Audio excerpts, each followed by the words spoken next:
7h, 10h sur Radio Courtoisie, ligne droite, Liselotte Dutreuil. La Hongrie de Viktor Orban fait régulièrement parler d'elle, surtout en matière de politique migratoire, du fait de son opposition affichée aux réglementations de l'Union européenne qui souhaite lui imposer coûte que coûte l'accueil d'immigrés sur son sol. Ainsi, la plus haute juridiction de l'Union européenne a infligé en juin dernier à Budapest une amende de 200 millions d'euros pour avoir ignoré à plusieurs reprises les réglementations en matière d'asile. Il y a quelques jours, un ministre hongrois déclarait que si l'Union européenne forçait la Hongrie à accueillir des migrants, le gouvernement hongrois leur donnerait, je cite, un aller simple pour Bruxelles. Dans ce bras de fer, Orban peut-il jouer un rôle aujourd'hui à l'échelle européenne en termes de politique migratoire ? Peut-il être à l'origine d'un remaniement de la réglementation de l'Union européenne ? Avec nous pour en parler, Thibaut Gibelin, bonjour. Bonjour. Alors vous êtes spécialiste des relations entre la Hongrie et l'Union européenne, doctorant entre Paris et Budapest, et puis professeur invité au Matthias Corvinus Collegium, auteur aussi de Pourquoi Viktor Orban joue et gagne, résurgence de l'Europe centrale aux éditions Fauve, et préfacier de Comprendre la stratégie hongroise de Balázs Orbán aux éditions La Nouvelle Librairie. Merci beaucoup d'être parmi nous. Pour commencer, on pourrait peut-être faire le rapide bilan de ces premiers mois de Viktor Orban à la présidence de l'Union européenne. Puis ensuite, on pourra parler justement de ces 4 mois qui lui restent pour tenter d'imposer sa politique et sa vision de l'Europe. Il faut commencer par mettre un petit peu le décor. La présidence tournante de l'Union européenne, c'est un flambeau qui tourne tous les 6 mois. Et le but, c'est pas d'avoir un putsch national sous un autre drapeau à chaque fois. C'est simplement de porter les dossiers en essayant de conserver sa dimension nationale à l'UE.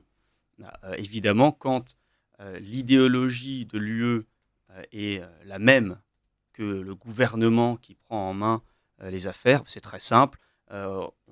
Tout se fait sur une mer d'huile et on fait simplement appliquer les réglementations existantes, etc.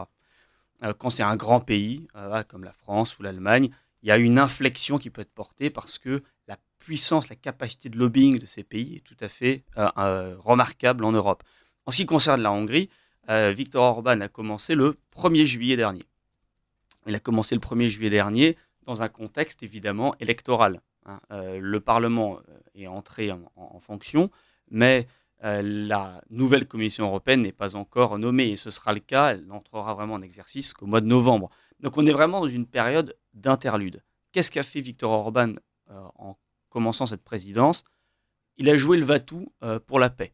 C'est-à-dire que dans le contexte actuel, c'est la marche à la guerre qui est une fatalité en Europe, entre l'Ukraine et la Russie, et c'est la paix qui peut être faite. Et donc, Viktor Orban, ça avait fait couler beaucoup d'encre, peut-être nos auditeurs s'en souviennent-ils au début de l'été. Il est d'abord allé voir Volodymyr Zelensky dès la première semaine de présidence, et là avec un émoi, une surprise positive de la part des Européens en disant finalement, peut-être qu'il rentre dans le rang. Il a pris auprès de Zelensky tous ses desiderata, et puis il est allé au Kremlin. Il est allé voir Vladimir Poutine à Moscou, puis il a enchaîné, il est allé voir Xi Jinping, donc faire obtenir un rendez-vous avec l'empereur de Chine, si je puis dire, c'est tout à fait énorme en 24 heures. Et après, il est allé au sommet de l'OTAN, puis il a fini par aller voir Trump donc en Floride. Ça, il l'a fait avec toute l'aura de la présidence européenne, mais il l'a fait en son nom propre, en tant que chef d'État hongrois, et avec la conviction qu'il a un devoir de tenter la paix. Évidemment, le but, c'était évidemment pas d'arriver à des négociations comme ça. Mais c'est que la guerre en Ukraine a atteint un tel degré d'intensité et de destruction pour l'Ukraine, un tel coût pour ses supports occidentaux, qu'on a de plus en plus de mal à envisager que la guerre durera longtemps. Et ce qui va changer les choses, c'est la présidence américaine. Donc, en attendant cette campagne électorale et ce changement d'administration aux États-Unis, Viktor Orban prépare le terrain pour que le jour où les démocrates perdent la présidence, la la chose, la paix puisse se discuter de manière possible. Et ça, c'est quelque chose qui est arrivé au début de l'été. Depuis, on est dans la grande pause, la grande pause des mois d'été. Et ce qui est important pour Orban, pour les quelques mois qui viennent, c'est la protection de la famille. Il veut lancer des législations à l'échelle européenne sur la défense de la natalité européenne autochtone, la protection des frontières. Donc, ce qu'ils peuvent faire de mieux, c'est être une valeur d'exemple. C'est plutôt payer des amendes que d'accepter d'être envahi légalement. Et il y a aussi la question de la sécurisation de l'espace européen dans les Balkans occidentaux, où on le sait, toujours une poudrière balkanique. Et Viktor Orban est très enclin à arranger ça parce que la Hongrie est frontalière de la Serbie. Alors, on va revenir sur ces questions migratoires, mais avant cela, j'aimerais repréciser vraiment le rôle d'Orban dans le conflit ukrainien et notamment vis-à-vis de la Russie. Quand vous en parlez, on a l'impression qu'il essaie vraiment de jouer sur les tableaux pour essayer de concilier les opposés. Ça a été très critiqué, évidemment, cette volonté d'aller sonder les deux parties. Dans son discours à l'université d'été de Balvagnoš, il a quand même appelé à une réconciliation avec la Russie. Est-ce qu'après avoir pris les températures, il a finalement choisi un camp, Viktor Orban ? Il a un camp, c'est certain. C'est celui de l'Union européenne, de l'OTAN, de l'Occident, dans lequel il appartient. Simplement, pour lui, l'Union européenne existe au bénéfice et dans l'intérêt de ses composantes, et pas pour les ruiner dans une guerre fratricide européenne. Il est dans l'OTAN, ça veut dire qu'il est dans la plus grande alliance militaire du monde. Tant mieux, ça veut dire que personne ne va l'attaquer. Mais c'est une alliance défensive. Ça n'a pas du tout vocation à faire la guerre ou à se prêter à un conflit sur un terrain tiers. Ce qu'il faut comprendre, c'est, vous savez que sur les cartes de tarot, la force est représentée par une femme qui tient ouverte la gueule d'un lion. La force, c'est pas la violence, évidemment. C'est la capacité à la juguler. C'est la capacité à tenir des antagonismes à une distance qui permet de maintenir la cohésion et une forme de paix. De ce point de vue, Viktor Orban fait preuve de force d'âme. Voilà, simplement, le problème, c'est que le pays, lui, il n'a pas les moyens de peser pour imposer à l'Allemagne, imposer à la France une volonté de paix. Donc, il est en Occident de fait. La Hongrie fait 75% de son commerce avec les pays de l'Union européenne. Elle ne va pas en sortir. La Hongrie est encore, il faut le répéter quand même, l'OTAN, c'est pas rien. L'OTAN, c'est la première alliance militaire mondiale. Bon, il est entouré par d'autres pays de l'OTAN, il ne va pas en sortir.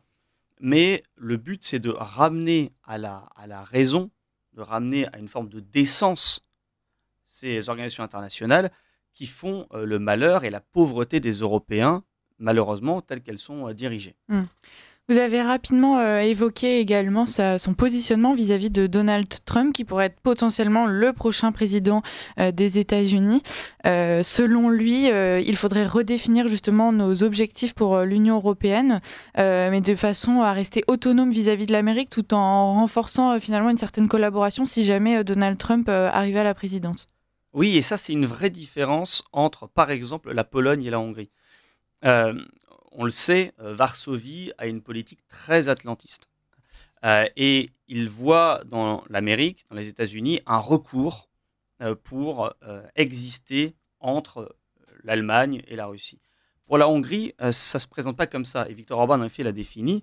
Le groupe de Visegrad, l'Europe centrale en tant que communauté de peuples d'une même culture en Europe centrale, ça doit développer une tierce force entre le monde germanique et le monde russe, et ça doit développer une force dans un esprit de concorde continentale, et non pas en amenant les intérêts américains au cœur de l'Europe. De plus, Viktor Orban respecte et soutient Donald Trump depuis l'été 2016. Avant que l'improbable victoire de Donald Trump en 2016, Viktor Orban déjà a dit il faut que ce candidat l'emporte dans l'intérêt des États-Unis, mais surtout dans l'intérêt de l'Europe. Et il l'a répété, il le répète inlassablement maintenant, et la seule option de paix, c'est quand même que ce chef d'État déjà expérimenté revienne aux affaires et limite la casse. Et notamment parce qu'en effet, Donald Trump n'est pas lié à toutes ces forces dans les drapeaux américains qui vivent de la guerre, de la vente d'armes, etc. Donc c'est vrai qu'il est moins lié à cela. Et autant Donald Trump en appelle à donc rendre à l'Amérique sa grandeur, le slogan de la Hongrie pour sa présidence tournante de l'UE, c'est rendre à l'Europe sa grandeur. Et il le dit d'emblée dans son discours, le but c'est qu'on fasse de l'OTAN quelque chose en 2 piliers et qu'il y ait un pilier européen qui soit autonome. Et qu'il y ait de façon très lâche une espèce de coordination entre les deux si jamais les deux étaient attaqués ou que sais-je. Mais le but c'est que l'Europe définisse ses priorités, définisse sa ligne de défense, se pourvoie de ses propres filières d'armes et de toute l'industrie de défense qui va avec pour avoir une autonomie stratégique réelle. Et de ce point de vue-là, Viktor Orban est très ouvert, en tout cas au slogan, au mot d'ordre d'Emmanuel Macron sur l'autonomie stratégique européenne. Vous venez de prononcer ces mots, rendre à l'Europe sa grandeur, et effectivement c'est quelque chose que l'on souhaite tous. Dans la bouche de Viktor Orban, qu'est-ce que cela signifie? Qu'est-ce qu'est la grandeur de l'Europe? Quel est donc l'objectif visé? Eh bien, l'approche hongroise, c'est une Europe forte de nations fortes. Donc c'est ne pas opposer stupidement la nation et la civilisation, c'est ne pas réduire la Hongrie à ses maigres proportions, mais bien voir qu'il y a un enchâssement des deux et que l'Europe a toujours existé par le dynamisme, les rivalités qui ont constitué notre capacité de dépassement, notre audace, etc.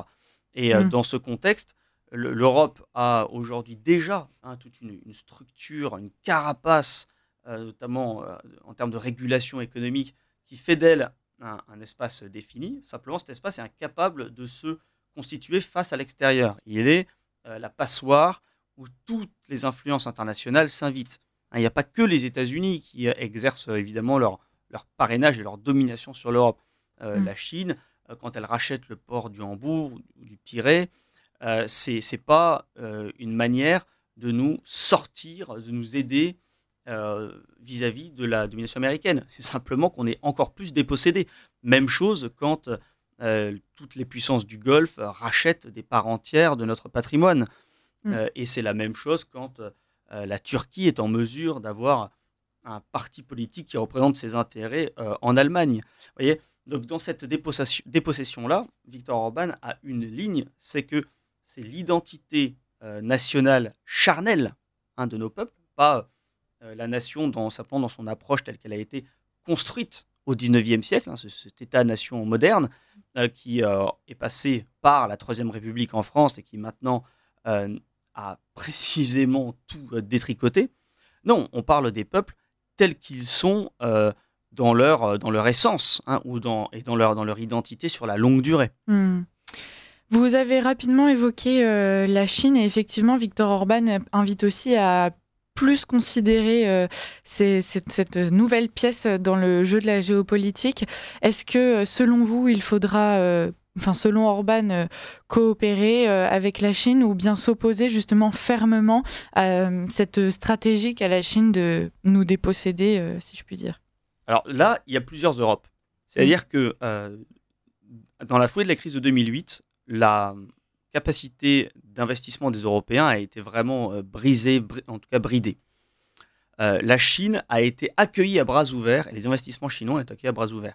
Mais un investissement, ce n'est pas un cadeau. C'est une dépossession, évidemment. Et d'ailleurs, les économistes italiens ont évoqué dès 2015 l'effet Marco Polo inversé. On sait, Marco Polo, ce commerçant vénitien qui a rapporté de ses voyages au XIIIe siècle beaucoup de choses de l'Orient, de l'Extrême-Orient.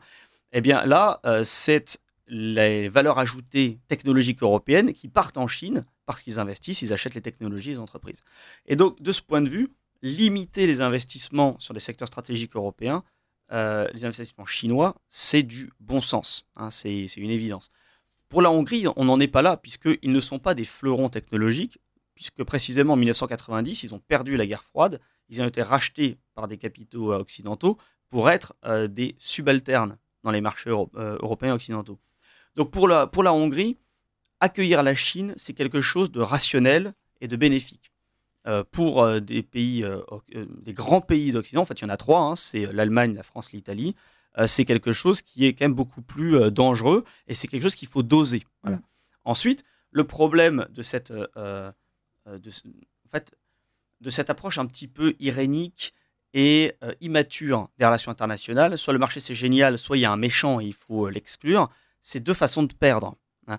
Et donc, Viktor Orban défend une politique de conciliation et une politique de connectivité. Alors, il faut savoir se connecter intelligemment pour prendre le meilleur de ce qu'il y a dans ces relations. Pour les Européens, malheureusement, soit on est une passoire, soit on se rigidifie et on a l'impression qu'on retourne à un statut de guerre froide où on va s'isoler. Mais on ne peut pas s'isoler de la Chine et de toute cette dynamique continentale asiatique parce que le cœur du monde, il est là désormais. Il faut bien comprendre qu'il y a 10 fois plus d'habitants dans cette région du monde que dans l'UE, que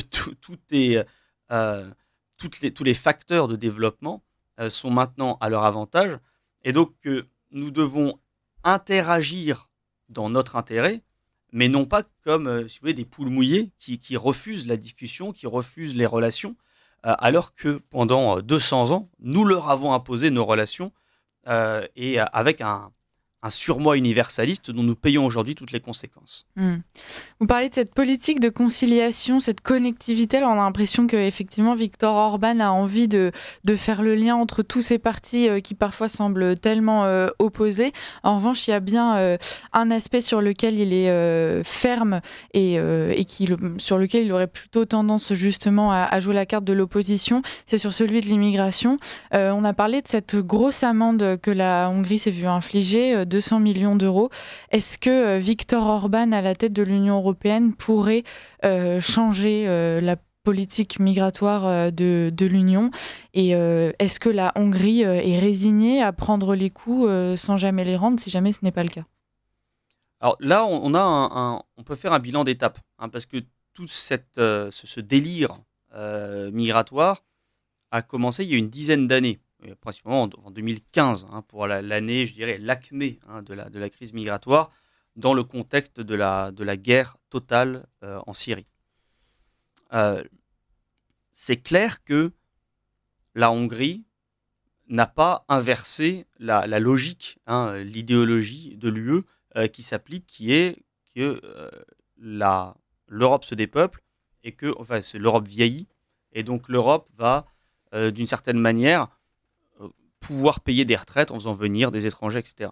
Ce que peut faire la Hongrie, et avec un véritable succès, c'est d'abord montrer l'exemple pour elle, et c'est irradier, rayonner au niveau régional. Je vous parlais des différents Polonais et Hongrois en termes de géopolitique sur l'influence américaine. Là où les Hongrois et les Polonais sont tout à fait raccords, même si c'est un gouvernement, disons, de gauche qui est maintenant aux affaires en Pologne, c'est qu'ils refusent aussi cette immigration, et tout ça s'adosse, si vous voulez, à l'exemple hongrois. C'est pas seulement le cas pour les Polonais, mais les Polonais c'est important, c'est quand même 40 millions d'habitants, c'est un grand pays de l'UE, c'est aussi le cas pour les Slovaques, les Slovènes, d'autres pays d'Europe centrale. Donc il y a une dynamique d'Europe centrale qui fait que là où l'Europe occidentale s'enfonce dans une immigration délirante, l'Europe centrale, elle se maintient dans son homogénéité ethnoculturelle et tous les facteurs de stabilité interne que ça apporte. Et il n'est évidemment jamais trop tard pour bien faire.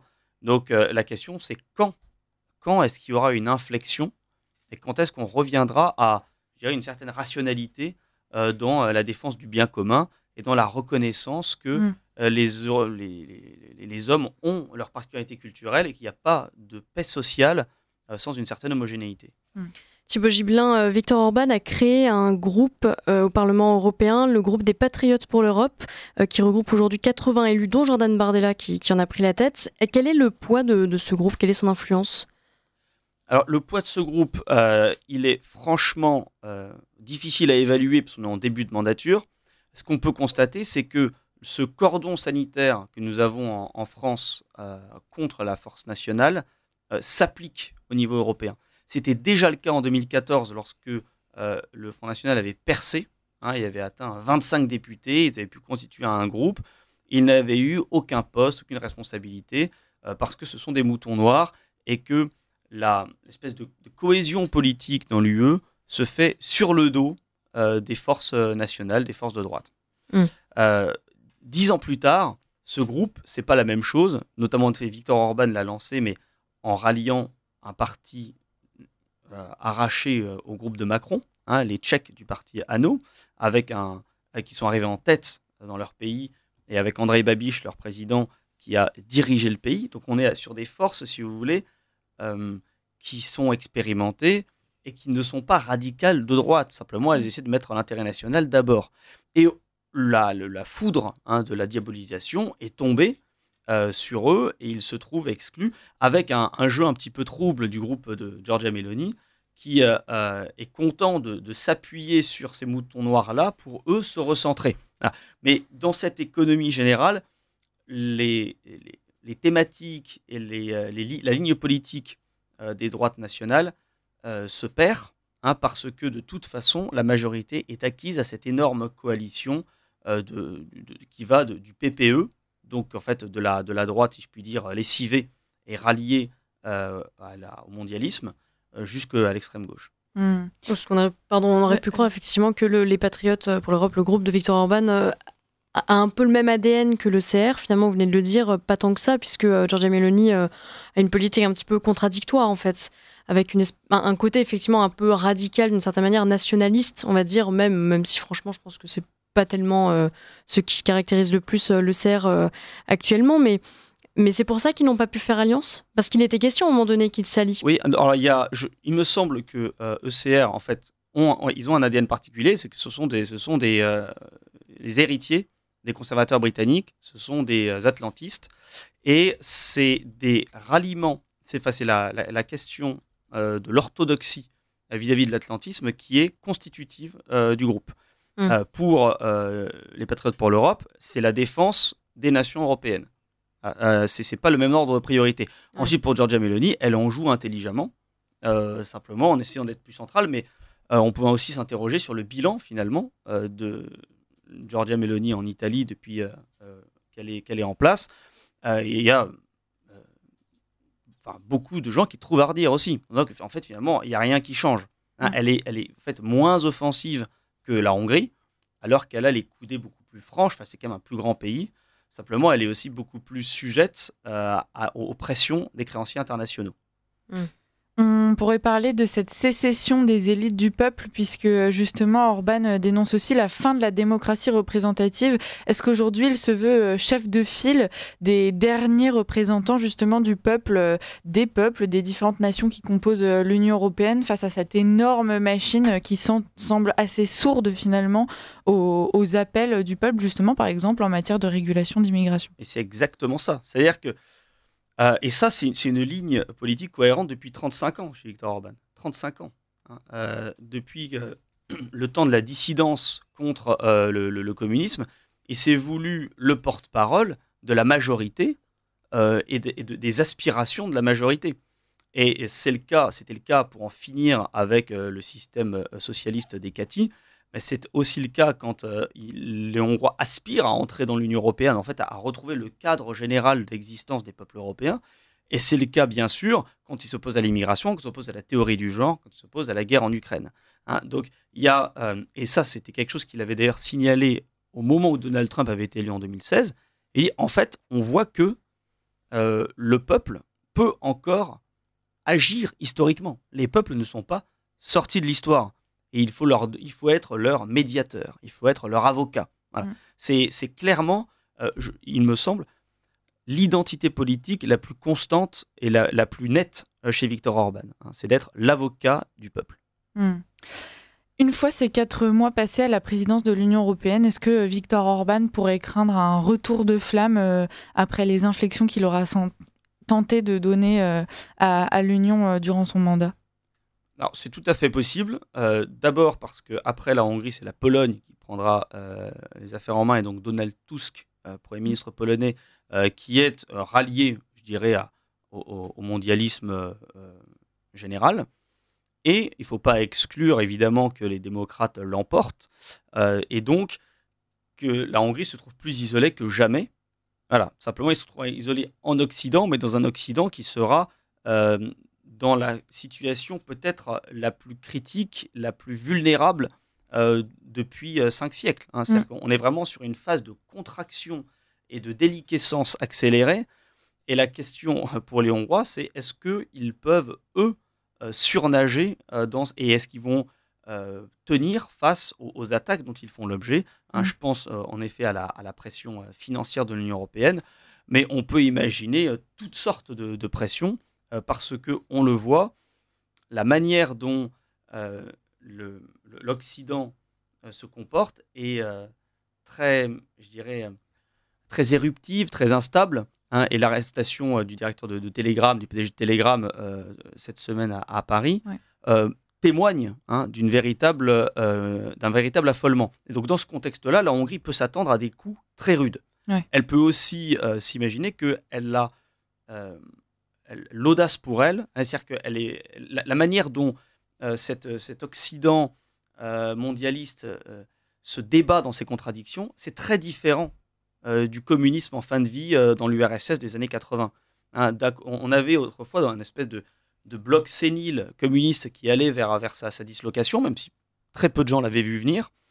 L'Occident tel qu'on le voit, avec, je dirais, porté par la cérémonie d'ouverture des JO. Vous voyez, c'est ça l'image qu'ils donnent d'eux-mêmes et c'est ça l'idéologie dans laquelle ils se drapent. C'est plus transgressif que jamais, c'est plus arrogant, plus dur que jamais. Et dans ce contexte, évidemment, la Hongrie, avec 10 millions d'habitants, elle est extrêmement prudente. Ouais. Parce que son but, c'est d'être et de durer. Ce n'est pas de gagner une échéance ou de fanfaronner. Le but, c'est de défendre l'intérêt d'un peuple millénaire et de la communauté de civilisation européenne. On a beaucoup parlé d'un des 2 conflits majeurs du moment, donc le conflit en Ukraine. Il y en a un autre nous n'avons pas encore abordé, c'est le conflit israélo-palestinien. On entend beaucoup moins parler de Viktor Orban à ce sujet. Est-ce que ça dénote une volonté de se concentrer sur les problèmes immédiats qui occupent son territoire, son continent ? Est-ce que simplement c'est un problème de communication entre ce qui se passe et ce qui arrive en France en termes d'information ? Dites-nous. Non, en fait, il faut bien imaginer que la France, il y a déjà 900 ans, elle était à la tête des croisades et elle avait une projection internationale au Levant. La France a à la fois la plus grande communauté juive d'Europe et une communauté musulmane extrêmement nombreuse et qui constitue une proportion significative de la société française. Donc, le fait que la France soit à vif sur ces questions du Proche-Orient, qui sont quand même, ça se passe quand même en Asie, c'est une évidence. Mais pour la Hongrie, ils n'ont aucun moyen de pression, ils n'ont aucune influence, ils sont complètement, dépossédés. Donc, la seule manière dont la Hongrie a une présence internationale c'est par le soutien aux chrétiens à travers le monde. C'est la forme de solidarité par laquelle la Hongrie a une présence dans cette région. Et ça concerne des minorités. Sur le reste, c'est une poudrière et c'est un conflit dans lequel la Hongrie ne peut apporter aucun remède. Donc en effet, elle se tient relativement discrète parce que le but, c'est pas d'être le supporter d'un club, le but, c'est de défendre l'intérêt national hongrois. Il n'y a pas vraiment une bonne manière de défendre l'intérêt national hongrois en s'engageant sur ce conflit.